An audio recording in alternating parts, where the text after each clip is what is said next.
एक बार एक व्यापारी अपने गधे पर कुछ सामान लादकर एक शहर से दूसरे शहर जा रहा था। रास्ते में विश्राम करने के लिए रुकता है। तभी उसका गधा घास चरते वक्त एक कुएं में जाकर गिर जाता है। अब व्यापारी लाख कोशिश करने के बाद भी वह उस गधे को कुएं से बाहर नहीं निकाल पाता और अंत में वह मदद मांगने के लिए बगल के गांव में जाता है।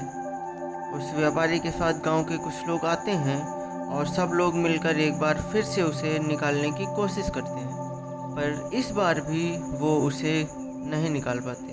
अब व्यापारी निराश हो गया। उसे कुछ समझ में नहीं आ रहा था कि क्या करें। अंत में उसने सोचा कि गधा तो अब बूढ़ा हो चुका है, वैसे भी ज़्यादा दिन तक जिंदा नहीं रहेगा। ऐसा करते हैं, इसको इस कुएं में ही दफना देते हैं। और यही सोचकर सब लोग उस गधे के ऊपर मिट्टी डालने लगे। वह समझ जाता है कि उसके साथ क्या होने वाला है। उसका मालिक उसे जीते जी दफन करने वाला है।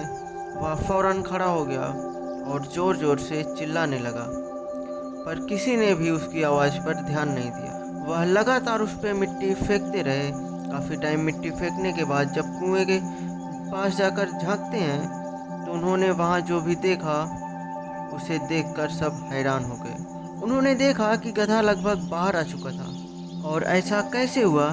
सब लोग हैरान थे।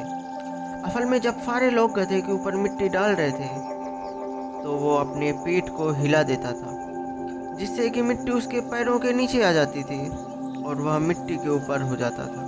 और ऐसा करते करते ही वह लगभग कुएं के ऊपर आ चुका था।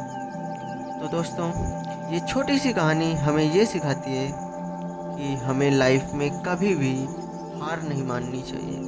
हमें आखिरी सांस तक कोशिश ज़रूर करनी चाहिए। कैसी लगी दोस्तों ये कहानी? अच्छी लगी तो कमेंट में ज़रूर बताना। Bye bye.